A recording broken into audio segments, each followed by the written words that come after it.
So what we'll do is we will start with the second learning outcome. This is a bit more interesting learning outcome with regards to this unit. I think in this unit we are looking at, understanding a bit of brief background about the history of tourism, which is what we covered. What are the factors which affect, tourism internally, externally, and obviously, what are the major factors that we look at in terms of impact that tourism has had, this industry has had in the last few years with the introduction of technology, digitization, social media in particular.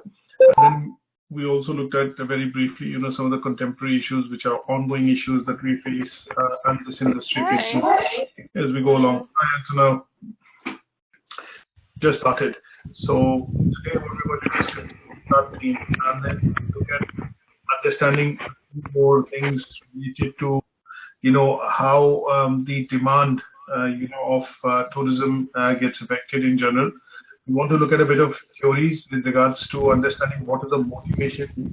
The big question: why do people travel, or why is this something which is becoming a need with people across the globe that they want to travel? So we look at some of the factors in terms of why this is fueling up the global demand of tourism. Reasons behind why people travel. We'll try and discuss a few reasons, and then look at what are the industry reasons as per research over the years which have come forward. And then we will also look at a theoretical aspect just to understand. We know, theories of motivation. So we've kind of read and maybe in the previous units or in some of the other units that you've done, we would have gone through some of the theories of motivation. But here, what we're going to look at is specifically what are the reasons and the key reasons of motivation in terms of why people travel. And then what we will try and look at is the theories of motivation which are specific to tourism. So there are one or two that, there is a lot of research which has happened in the early 70s, the early 90s, and we'll look at understanding. I put together a few slides on that to primarily summarize the theories of motivation, which are specific for tourism sector. And towards the end, what we'll do is we'll understand the roles and functions of travel agents and operators. Now, over the years, we've seen a bit of a decline in the role and responsibilities of agents, in particular travel agents, because of the emergence of internet and digitization. But we will still, from a point of view of realistically understanding the role, because it's not entirely gone away. So they are a relevant part of this particular sector. So we'll try and understand and do a bit of a differences between, what are travel agents and, what are tour operators, what are the key roles and responsibilities they have, and, how and what kind of services they do provide to people when they travel, for tourist purposes. So, let's look at starting off with the looking at putting a bit of stress on, the learning outcome. It says, understand the factors that affect consumer demand within the THM sector, tourism and hospitality sector. So here, what we want to be able to do is understand we know what is demand, we know what is supply. So when we look at economics, we know we use these terms, which is demand and supply.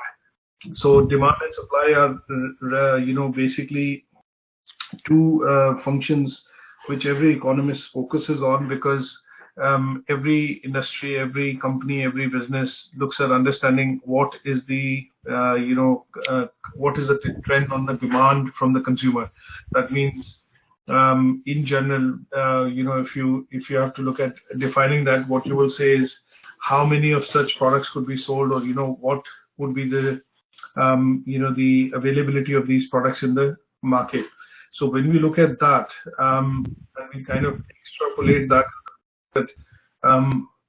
trying to understand, how tourism develops, and then in general, when we look at how is the demand created. So, basically looking at requests coming in, or, requests coming in for a particular type of product or a service, would then look at, saying that we are looking at, the meaning of, literally looking at the meaning of demand, which basically would mean that, why do people say buy a certain amount of product or certain type of product, how much amount they buy in, what they spend on that product, whether it's the price is high or low. And similarly, when you look at supply from a from a company's point of view, when they produce products, they want to be able to, sell them in the market, and they want to understand what is the demand coming in from the consumers. Is there a strong demand? Is there a consistent demand available, in the market, and do consumers want that? Now, when we look at demand and supply, that is what we want to extrapolate towards understanding, demand for tourism. So tourism demand has been defined by Cooper, as a total number of people who travel, or at least wish to travel, and use facilities and services in a particular place other than their residence. And that is what he says that, drives the concept of, tourism.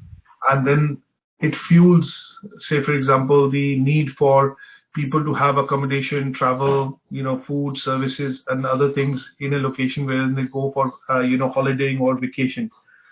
Now, in terms of understanding, say, if we have to look at just literally understand what does this mean, what we want to be able to do is we want to, as I think said in the previous unit when we did the event side of things, what I did mention was that, sometimes if you look at the definition of tourism and why, how do you classify somebody as being a tourist or as being a local, you would primarily put this distinction in place, saying that this person, as long as you're away, you're considering yourself to be away from your residence and you're not taking up any sort of a permanent employment in that location which you're traveling, you will be classified as a tourist. Now, expats, I mentioned earlier, expats sometimes they go on projects or duties from within the companies to a certain location, but the stay in that location could be up to a year, up to 6 months, a year, 2 years.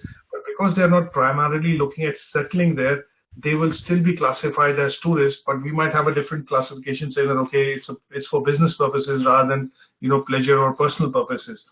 So here, anything which constitutes travel under the context of you going there, for primarily leisure activities, business activities, we could include MICE, meetings and, conferences, exhibitions, things like that, or incentives, and those would be classified as tourist activities. So when we look at tourism demand, anything which drives those activities or creates a,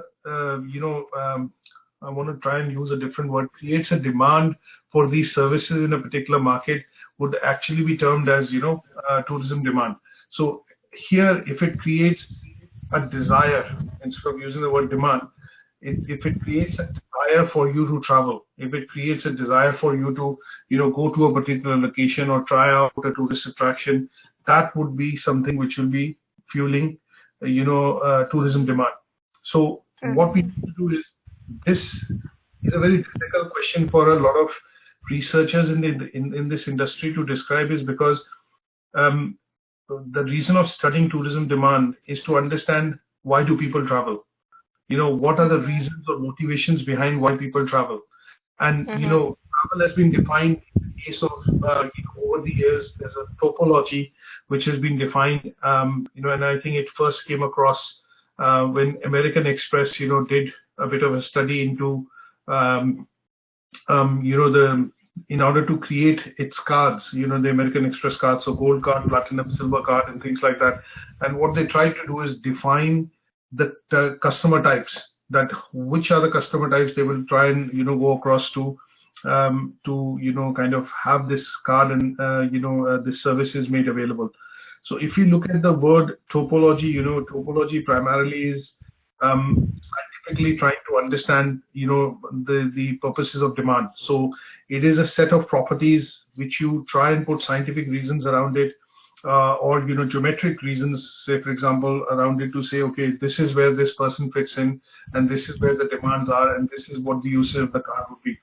So when American Express actually designed, the tourist topology, they basically, or the customer's topology in this case, this was then extrapolated to understand, by various researchers, and to answer one simple question: why do people travel?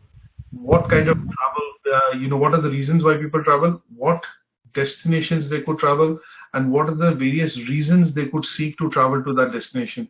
So when I talk about reasons, it talks about things like, are you going for religious purposes? Are you going for sporting purposes? Are you going in for leisure purposes, education purposes, business purposes? So after that point in time, when this research was carried out in 1991, 92, what we started to see was that tourism activities started to be fragmented in terms of put into different categories. So you are traveling for business reasons, you're traveling for personal reasons, you're traveling for leisure reasons, you're going on a vacation, going to meet family or relatives, it's for a personal reason. It could be for religious purposes.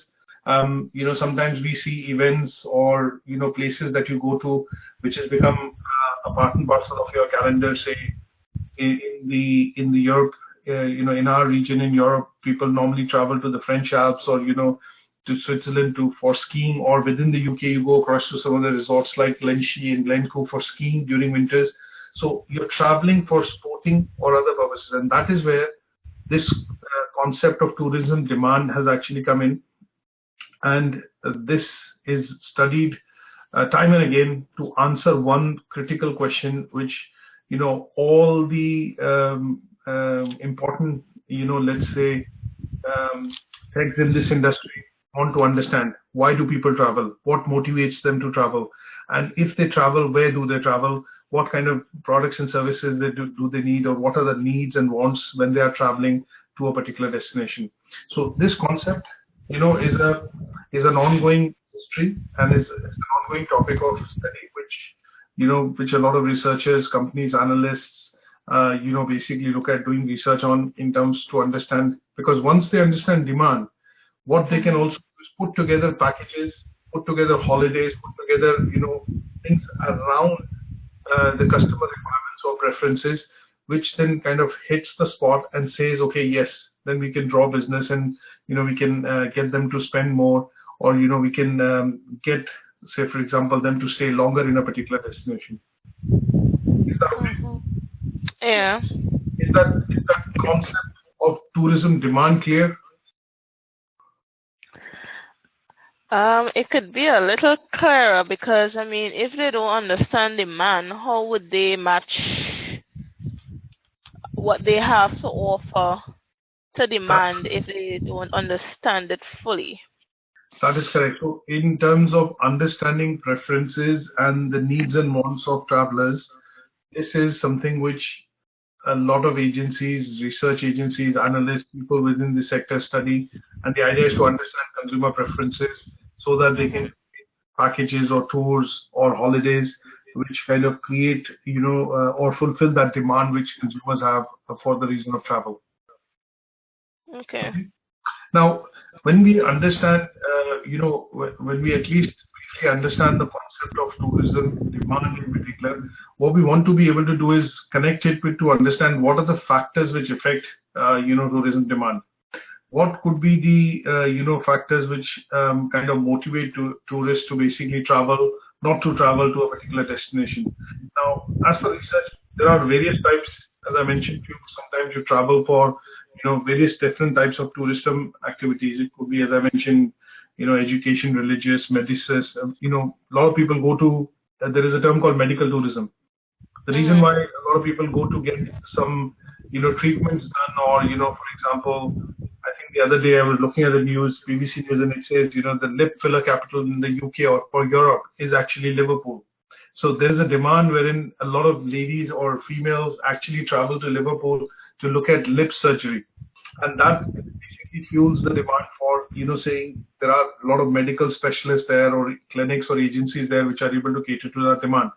Similarly, when you travel to a particular destination, you see that, sometimes people prefer to go to a particular location to get some, surgery done or, treatment done, because that place has a reputation and a couple of other things in terms of success rates going, which means that people prefer to go there and get that, treatment done. So tourism can also be medical tourism.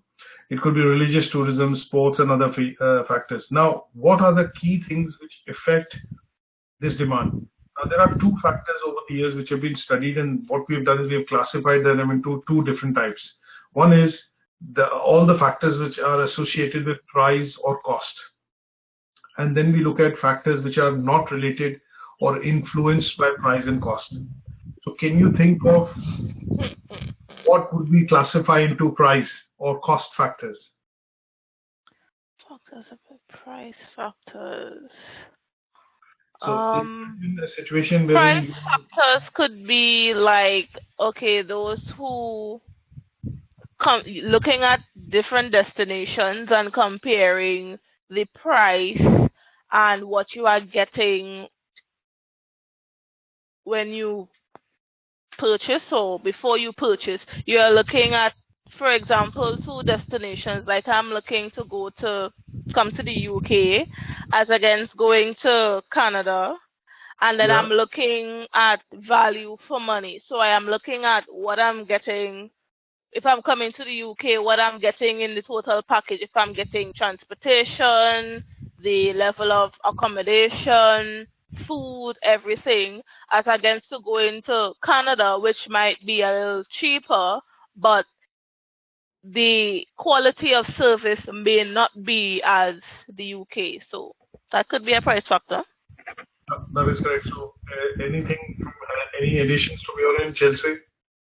I think I agree with all of that. It could also be looking into your budgets as well. You might have a specific budget and there's so much you want to do within that budget, so that could factor into where you want to go. That's correct. So basically what we are looking at is when we look at price factors, both of you kind of said it, hit the nail in terms of the points is that basically anything. So if I look at the kind of visual map of understanding these two factors, price and non-price, and I think of a situation that I'm trying to book a holiday for summer. Now, if I look at the planning stages that I go through, some of the planning stages that Antonel mentioned, things like accommodation, food, and other things would basically be all related to price because you're trying to fit everything into a particular budget, as you said, Chelsea. So if I have a budget of say $5,000 for a vacation, what I want to be able to do is include price, or costs for tickets, travel, insurance, food, maybe keep some budget for shopping and food, and some of the other attractions that you would want to visit. So what you're trying to do is keep within a budget, and that budget then is spent by looking at comparing sites or going to travel agents, looking at packages, tour operators, and those then all tend to be factors which are related to price, because at some stage if you choose one or two destinations, as Antonel said, that if you're looking at UK and Canada, then you might want to choose a destination like UK over Canada at this time of the year, saying, okay, I want to go to a place wherein it's predominantly going to be sunny or it's not going to be cold. So we will look at factors which primarily would say if it fits in my budget, the flights are there, hotels are there, I'll primarily look at going there. The non-price factors would be, which you touched on in the fact to a certain extent, is if I choose UK and Canada, which one I would want to go to is, say, on the basis of climate. So I would want to go to maybe a sunny location or a beach location or a location wherein it is going to be summers. That would then be a non-price factor, because I'm looking at climate or climatic conditions as one of the key reasons for me to look at choosing a location. Sometimes people say that I want to go to a city break, or I want to go to a seaside holiday. So you choose between the two, because you might end up going to, say, you want to go to Paris, for example, but that is not nowhere near the sea. So you can't get the best of both worlds. So sometimes tourists will also look at making decisions on the basis of non-price factors, which would include things like, climate, for example. It will look at location, the type of break that you're wanting to go to. It could also have things like, what kind of attraction and facilities it would have. So sometimes people will go on a holiday and they'll say, okay, I've got kids as well, so I think we need to choose a location where the kids could also be busy and engaged. And sometimes you will have that decision making over the price factor, saying, I think Paris is going to be a bit more expensive, but the advantage is that we can go around in Paris, but the kids can also go to Disneyland. And that would mean you're trying to accommodate, the other requirements, basically requirements of other people who are traveling with you, be it in this case the kids. And those then would kind of tend to be non-price factors. Sometimes you look at exchange rates. If I'm traveling Or if you're making a traveling decision, you say, okay, let's go across to a destination wherein, our money travels the most. So exchange rates and, sometimes you see, when I say condition of economy, it could be security aspects. I don't want to be going to a location which is, not secure, and it could land me into problems in terms of security reasons. You'd also look at conditions of economy like the dollar to an exchange rate for pound to the euro in some cases, and sometimes you feel, okay, if I go to this destination, I think we would contribute to get the same holiday. But what will happen is that because of the exchange rate, we might end up having a bit more money. It's not directly related to price, but yes, what you're looking at is the overall aspect of how much does your money travel when you look at, non-price factors. So I think this side of things is quite easy to understand, is that the tourism demand is influenced by two factors which have been classed into two different types. One is all related to price, or in some cases we use cost. How much do I have to pay? What are the facilities that I get included in the package, and what are the facilities or services that I have to pay for? Say, for example, when I go to a particular location. So a lot of people, when they travel, they also budget for, visiting tourist attractions, because those charges, or sometimes you will see that the fees for those tours or excursions are not included in the package. So sometimes you see, I want an all-inclusive package or an all-inclusive tour. And sometimes you will see that you focus on the fact that, okay, let's get the cheapest flights and the best hotel to stay in.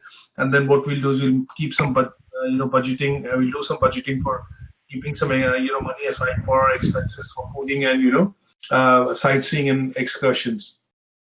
So broadly, these are the reasons why, sometimes you will see the tourist demand, and these are the factors which have come across after research, wherein they tend to study them to try and streamline, to aggregate, packages or holidays around that, which then, obviously looks at, driving tourism into a location.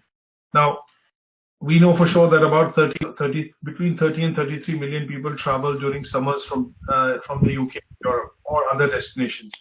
It's primarily because, and one of the key reasons which have been picked up in the surveys and the interviews which the tour operators do, and they ask you some of these questions, ask you to fill these surveys, is why do you want to travel? What is the main reason you want? Okay, I want to go across to a sunny location. I want to go across to a beach location. And the reason is, UK predominantly being, has a climate wherein obviously the weather is not that sunny. And so a lot of people prefer to go across on short breaks to Europe or sunny locations like Spain, Portugal. You look at, Italy, France, is because there they see that, they can get more sunshine and obviously a bit more tropical weather when the idea is going across for a holiday or a beach holiday. And similarly, when you look at some of the other factors which kind of affect that decision making, and it drives that demand, because during this time, I would say, towards the start of May till the end of July or end of August, you will see a lot of tour operators, agents selling packages and tours.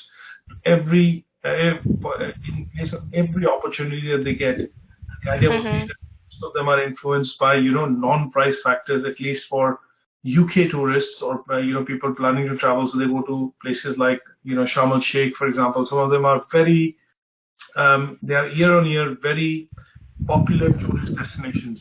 And these are popular because of the reasons of climate and complete packages or tours available. Reputation of destination is also an important reason, because sometimes what will happen is when you go across for a short break, people do not like to experiment. They do not like to, they would want to go to a trusted location wherein they've already had a very good experience and they know the facilities, they know the area, or they know the place to a certain extent. And that tends to be one of the key reasons why this also works out to be something called a non-price factor. Now, we have heard about, an agency which primarily in the tourism sector, protects all packages, all tours as far as UK is concerned, or I think in general European tourist, packages are concerned. And then when we look at that particular agency is called ATHE, ABTA. Have you heard about that?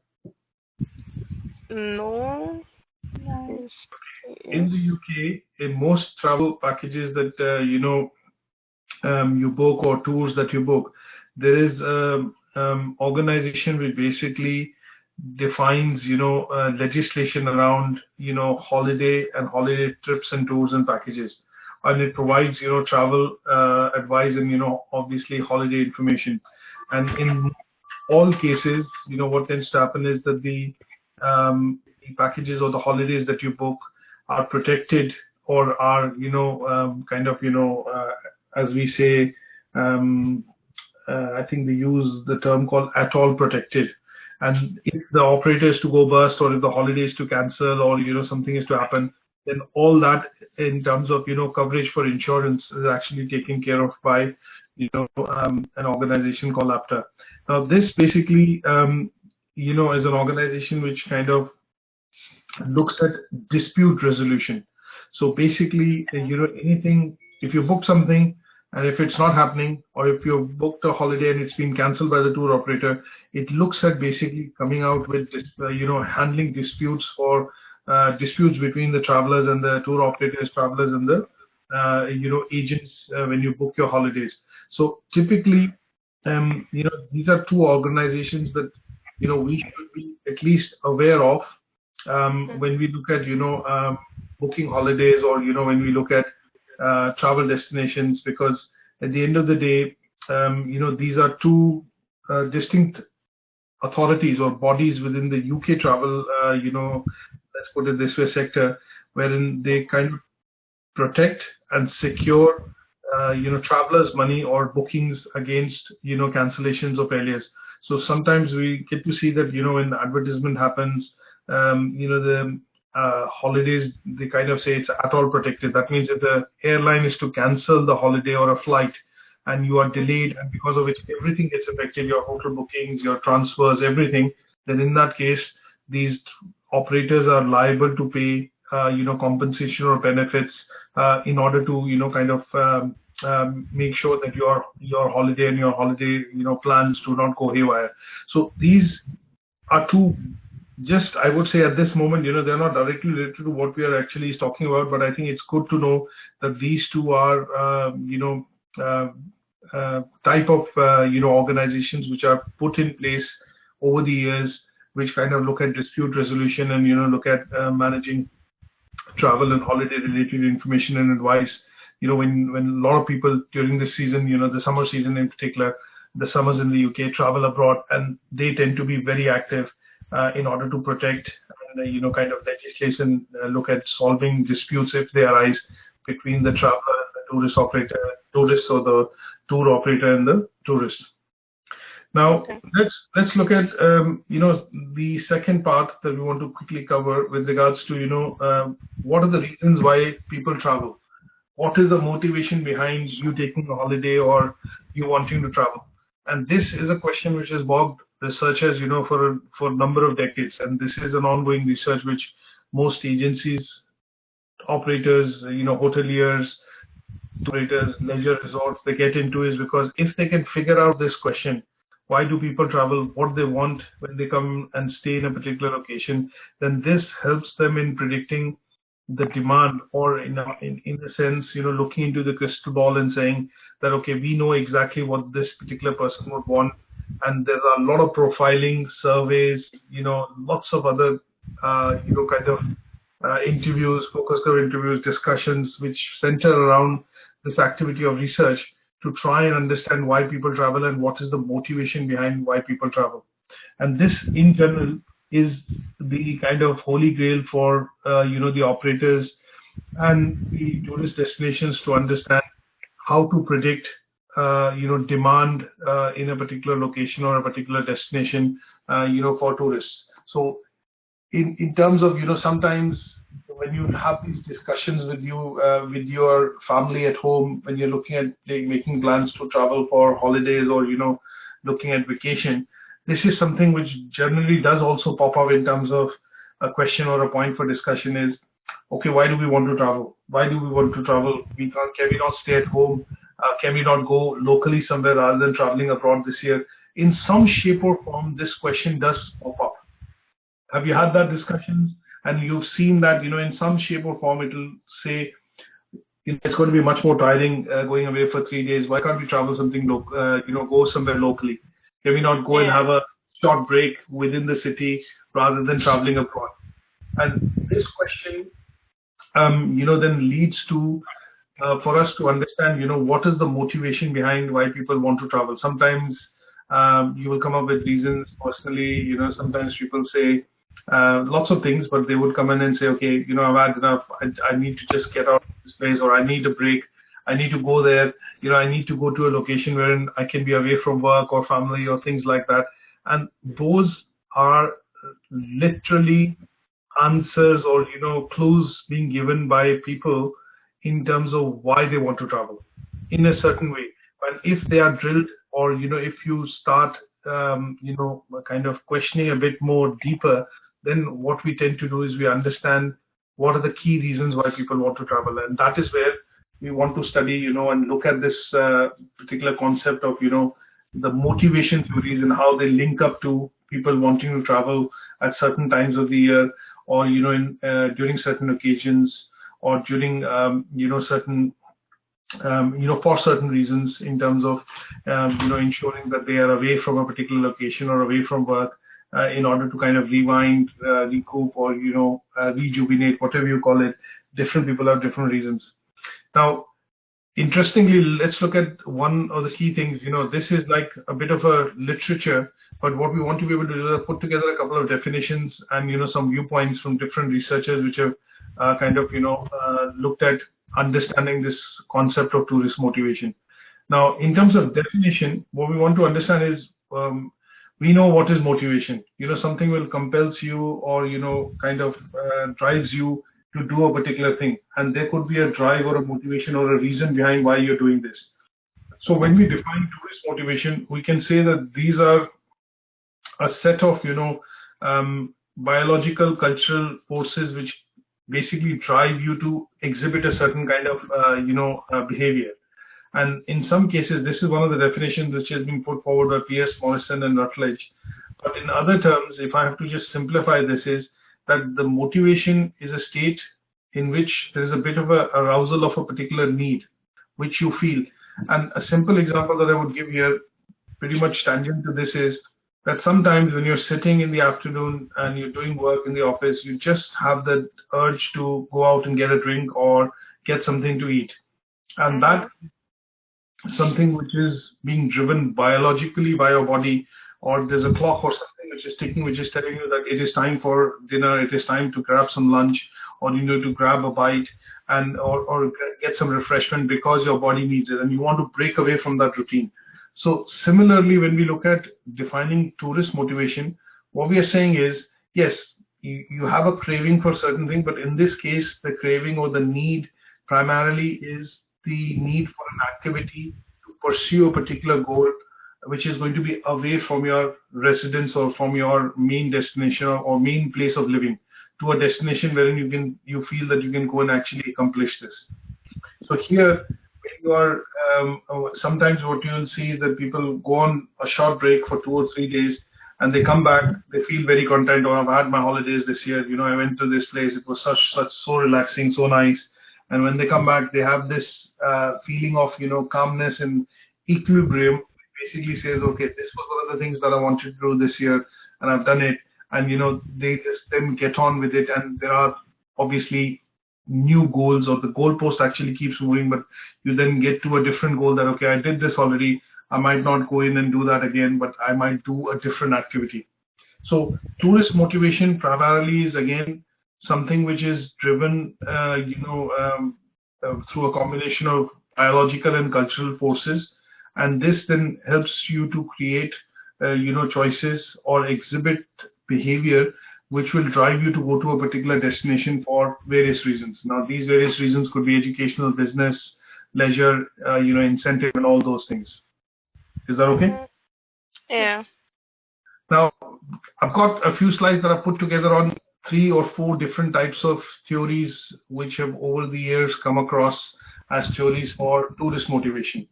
Now, one of the key persons who worked on coming up with the understanding of why there is a motivation for travel amongst people was Crompton, and he believed, and he's put it across, through his research, that there are many factors for motivation, and he links it up to a theory that we will talk about, which basically talks about 6 different factors in terms which contribute towards a person making a decision and traveling for leisure purposes. Now, he talked about these contributing factors, and he said these factors, primarily can be grouped into 6 different types. And he sort of created a bit of a framework which talks about why, people have the need to travel or motivation to travel. So he basically came across with this framework, and this framework basically said that, diagram, but we'll discuss the framework. He came across and said that there are some impelling and compelling forces which drive people to show a certain type of behavior or exhibit a certain type of behavior.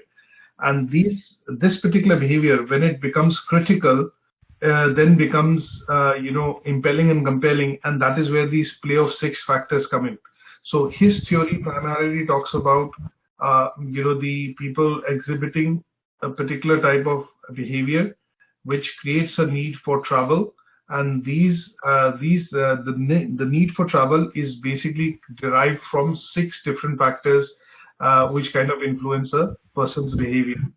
Looking at it in a bit more detail, some of the other people who also contributed towards this theory, and when I say compelling and impelling, there is another word which came across, for the same type of study which was done by him and some of his other colleagues, and they came across with a word called push and pull motives, which we'll also discuss. Now, when we look at these factors, some of these factors basically included things like physiological depletion. That means people generally feel that they are exhausted, or they have been worked too much, and that is where there's a physiological need for them to be able to travel or stay away from work, or for example just have a break in the activity that they are doing for a while. And some of them, then they relate this to something called I need to get away, which is a term which we sometimes get to hear from colleagues and friends, saying that I just need to get away from work because I've had too much of it, or I've been working too hard at work, and what I want to do is basically just get away for a few days, have a bit of a relaxation, or have a break in the routine. And this is where people normally look at physiological factors to travel, and the idea here generally is that they want to rejuvenate, recharge, or regenerate energies and energy levels, enthusiasm, passionate levels and things like that, and they are all related to your physiological needs for travel. The second one that we look at in particular was when we combine the theories of motivation, in particular Maslow's theory of motivation, and we look at the Maslow's triangle, wherein he talks about the different types of needs and what is required at each level to meet that need. So Crompton essentially said, in some cases individuals want to go across on a vacation because they want a break from their typical. So a lot of people work today, say 20, 22 days in a month. In some geographies, in some countries, obviously the work days, the work week essentially sticks 6 days a week. So in those cases, what he also came up with, one of the factors was that one of the reasons why people look at taking vacations is to have a break from their typical routine. That means it could be a work routine, it could be to do with something that you do at work, and you want a bit of a break, from that routine for a while. Now, the other thing, I understand you'll say, yes, that's fine. The other thing that we know is that we also look at, one of the other factors that we look at would be, sometimes people travel to restore equilibrium. And when I say equilibrium, it's primarily to do with the fact that when we see people working within creative arts or agencies, which, creative agencies in particular, or certain trades like engineering profession, production, they tend to get away because they need to kind of look at, restoring equilibrium in terms of their thinking capacity, or say, for example, their, to get maybe say motivation, or, look at primarily taking a break to relieve maybe stress and tension from work. So this was identified as, maybe one of the third factors. Now, we also look at some of the other things, which primarily are related to socio-physiological needs. And this is then classified into things like, things like I want to go across, I want to kind of leave this place for about a couple of days, or you want to escape from the mundane environment, which is things that you do on a day in, day out basis, and you feel they are quite, monotonous and mundane, and you want to get away from that. Sometimes you will see and hear people saying that I want to go across and explore new lands. I want to go across and, try this out, or, do this. So it is on the basis of exploration and to test personal's, self-belief in terms of, how good you are at that particular trait. For example, people sometimes would say that I want to go across to a rock climbing, or, a different kind of a holiday, which is you're going on a holiday, which basically would mean you're taking a mountain climb or things like that. And that is to test yourself, and also to satisfy the need and urge for exploration. People travel for relaxation, which is quite clear. Most of us, one of the needs that we have when we look at booking holidays is that we want to go across and relax and, enjoy and kind of, unwind and basically do away with our regular routine. So relaxation is a common reason. You will see people when they travel, they also look at prestige. When they say, okay, I want to go, if I'm traveling, I want to travel business class, or if I'm staying in a location, I want to stay 5-star. And those then are needs which are related to prestige in terms of, taking a vacation or going for travel.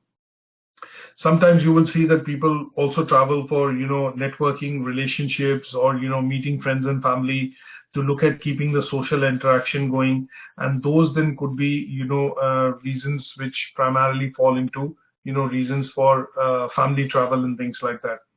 And there are two other things that we also look at sometimes, is that travel sometimes could be a novelty. That means not all people can afford vacations, or, can go across and travel. But sometimes you will see that people will travel once in 3 years or 5 years. And the idea would be that they are not maybe able to afford travel that much as compared to others. And in some cases, people who travel primarily for, education. So these are all reasons, to a certain extent, which were identified, in the study for, what is the motivation behind, what is the tourist motivation or motivation behind why tourists travel. If I just briefly expand that into the second theory, which Dan came forward with, is one of the other researchers which came up with this theory. And he basically looked at arguing and putting forth a proposal wherein he talked about two things. He talked about people travel because they have an opportunity to establish or enhance their ego. And to a certain extent, it is primarily because it is to do with self-recognition, that I can now afford to travel. I can now kind of travel to destinations, or I can take holidays abroad rather than holidays, within the country or within a particular location. So sometimes you would have seen that people tend to travel and start traveling as a activity, but they start going to local destinations or local locations or places of interest in and around where they've actually grown up, or they've kind of are familiar with. But sometimes you will see that at some stage in their life, they start to say, okay, I've traveled enough within the country. I know the place. I think what we want to be able to do is diversify our travel, and we want to now look at traveling abroad. I want to see the world. Sometimes you get to hear these kind of, statements, and this then correlate to what the researcher Dan actually proposed, is that the element of travel provides, in these cases, the opportunity for ego enhancement and a bit of self-recognition that I'm now able to afford foreign travel, or I'm able to afford travel which is premium, or travel which is a prestigious holiday, or things like that. Is that something which is clear? Is that okay?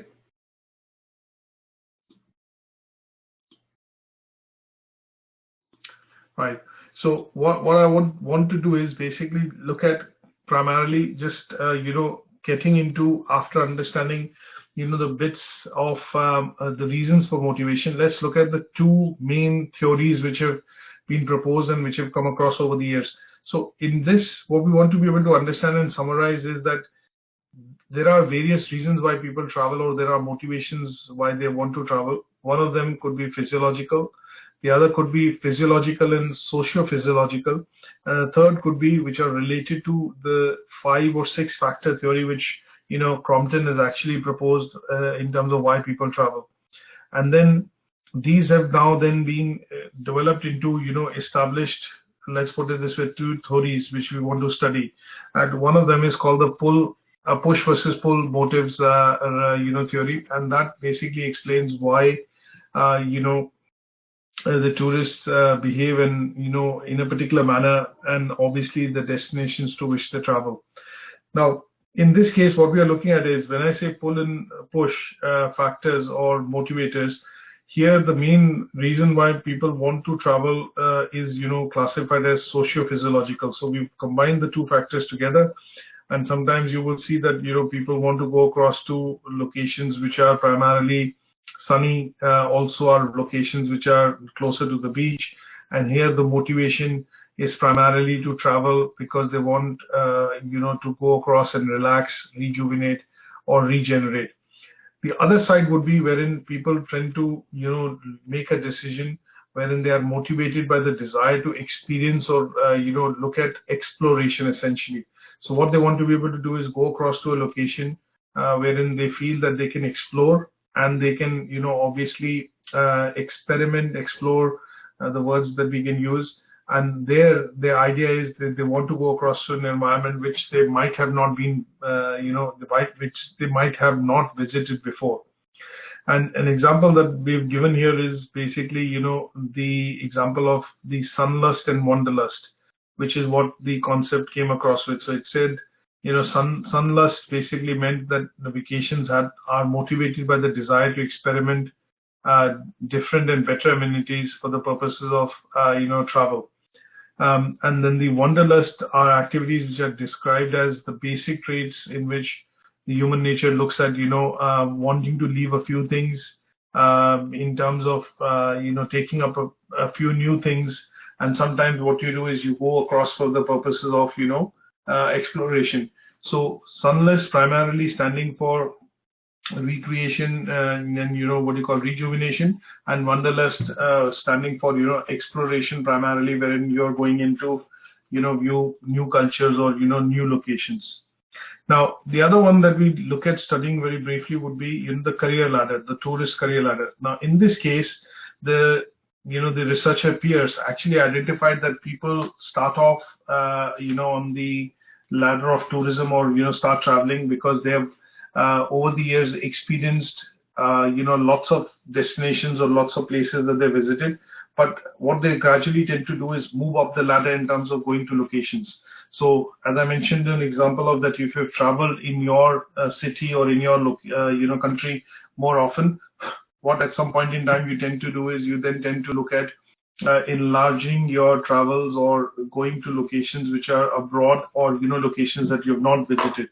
And this is something which is then kind of proposed in this particular theory of tourist career ladder. That means tourists have now gained, or people have now gained motives where they are likely to change as compared to a tourist which has little experience. So because of the experience that they put under their wings for traveling over the years, what they now want to do is explore and go across to other regions which allow them to kind of explore better locations or better destinations. Now, in terms of the factors which Crompton initially mentioned, he's kind of put that into a bit of a framework. And that framework here is that 6-step framework, which helps in a decision-making process in terms of why the tourist or why a person needs to travel and what is the motivation behind the travel. So he defines this as a total set. And in the total set, what he says is you have all the destinations, everything which is, which you want to visit, and all the behaviors that you can exhibit, whether you're traveling for business, leisure, whatever, is all covered within the, total set. Now, the awareness set talks about the subset within the total set, wherein you are looking at, matching, certain factors like price, cost, key decision-making parameters, And what you want to be able to do is you're aware of some of these factors being available in that location, and that is where your awareness starts to work. Then the available set. What is available? Is the hotel room is available? Are the flights available? Is it realistic for you to be able to travel? That comes across in that third step in the framework. And then the fourth one is, once you have the prices, you have the availability, you have the awareness that this is where I can go to, when I can go to, you start looking at making choices. Or you have a lot of choices. So in this case, what you want to be able to do is then look at, and the fifth stage, making choices. And then you start doing comparisons, as you had said earlier, until that, sometimes you make comparisons between the hotel costs and, accommodation costs. And then the final set is something which is the set wherein you're narrowing everything down into a funnel, and what you do is it comes to a time wherein it's crunch time, and essentially then you end up making a decision. So this, 6-step process, which Compton initially proposed, also defined, the way sometimes the actual decision-making process works when we look at the motivation, from a point of view of tourists to travel. Now, in the third part, what we want to be able to do is just very briefly look at, 2 or 3 things. What we want to be able to do is understand, say, for example, what is a tour operator and what is, a travel agent, and how do we define both of these? Now, we've all, booked holidays and vacations in the past, and what we do is sometimes we have dealt with some of these different types of people who classify themselves or call themselves as tour operators, and in some cases they call themselves as travel agents. Now, what are the differences between the two? We need to quickly understand. From my point of view, I'll quickly go through 1 or 2 slides to make you understand what are the two types and what are the differences between them, and then we look at the types which help us in making understanding and making the decision in terms of whether we use a travel agent or a tour operator to book our vacation or holidays. Now, tour operators, as we say, is a larger term, and they are basically responsible for operating and providing, pretty much the whole package in terms of vacation, from booking to staying to lodging, transportation, flights and everything, and they then tend to be tour operators. Now, if you look at tour operators, tour operators in the UK would have, when we look at Thomas Cook and we look at, for example, Expedia, they tend to be classed, or Jet2 Holidays, they tend to be classed in that location is because they have their own flights. They can provide accommodation in locations. They will provide you sightseeing, hotel stay, pickup and transfers. And in some cases, they will also have excursion and tours included. Now, this whole package is maintained by or provided to you by the tour operators. So they tend to be bigger players in this sector, which have the access to every sort of facility and are able to kind of manage and provide all sorts of services under one stop or under one banner.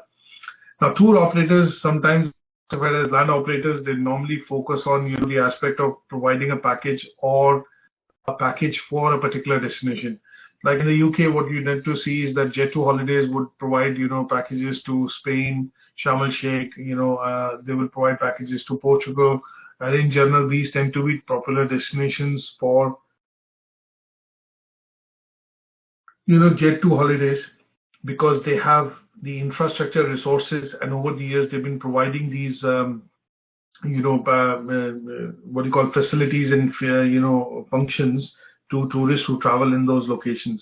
Now, tour operators also concentrate on destinations. Now, this is quite evidently clear. The reason why I'm saying this is that they tend to sell the concept, they tend to sell the location, and that is why you will see that when they tend to sell the location or the concept, they tend to package everything together in terms of a holiday or in terms of a vacation.